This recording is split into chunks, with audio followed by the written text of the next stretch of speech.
It's me, Bads Veron. It's another day, another ka-vlogan. For today's ganap nga mga kabads ay papunta tayo sa longest mall in the Philippines. Dito yan sa SM City, Pampanga. By the way mga kabads, hindi kami pumunta dito para mag-shopping, kundi magsimba. Ito nga at kasama ko ang kaibigan kong si Sarah. Dito na kasi ginaganap kapag 1 PM na. Pagkapasok nga namin ay nag-worship song na. At ang rema nga sa linggong ito ay mag-grow spiritually. Pagkatapos nga naming magsimba ay may plano kaming kumain sa labas ni Bads Neil. Pero bago yan, gusto ko muna kayong itour dito sa amin. Ito pala ang JBL. Dito ako pinanganak. Dito naman sa Lorraine ako nag-aral ng beauty care. Dito naman sa Espes ako nagtapos ng grade 6. At andito na nga tayo sa San Fernando Palengke. Dito naman ay may SM din. Malaki na rin ang pagbabago ng San Fernando. At ngayon nga ay papunta kami sa Kuya Joe. Dito namin naisipang kumain kaso sarado. At dito nga kami napadpad ng aming mga gutom na tiyan. Dito lang yan sa Barangay San Isidro, City of San Fernando, Pampanga. Lagi ko ngang nadadaanan itong Mad Smoke Grill na to pero hindi ko in-expect na ganito kaganda sa loob. Nakalagay nga dito sa wall nila, delicious, wishy, manyaman, masarap yung food nila. Iisa lang naman ang ibig sabihin nun mga kabads, masarap daw ang pagkain dito. At ngayon nga ay titikman ko na kung tunay nga. Syempre, inuna ko na itong pinagmamalaki nilang barbecue dito. Sa totoo lang, nagkikrave talaga ako ng samji. Pero hindi lang samji ang natikman ko, kundi unli buffet na, unli samji na, at unli barbecue pa. At ngayon nga, itikman naman natin. Isa pa sa nagustuhan ko dito ay may paapoy effect pa sila para laging mainit ang pagkain. Ako kasi yung tipo ng tao na mas na-appreciate ko ang pagkain kapag mainit. Dito nga sa sabaw ng sinigang ay 5 beses na yata ako bumalik. Sa sinigang pa lang ay sulit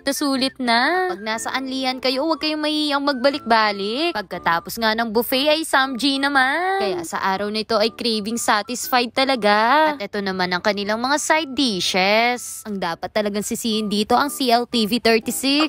Kung hindi ko nakita ang post nila, hindi ako magkikrave ng ganito. Dahil nga ako daw ang may gusto ng samji, ako daw dapat ang nagluluto. At kung tatanungin nyo ako pagdating sa pagkain mga kabads, ang masasabi ko ay masasarap. Isa ito sa mga nagustuhan kong puntahan. At tiyak na babalikan. Aliwalas ang lugar, maraming pagpipilian at masasarap ang pagkain. Salamat, Mayor, sa pa-sponsor. At ito na nga, uuwi na talaga akong masaya. Tandaan mga kabads, kapag nagugutom, kumain. Kapag gustong kumain na masasarap, tikman. Tandaan, deserve mong maging masaya. Uulitin, Mad Smoke Grill.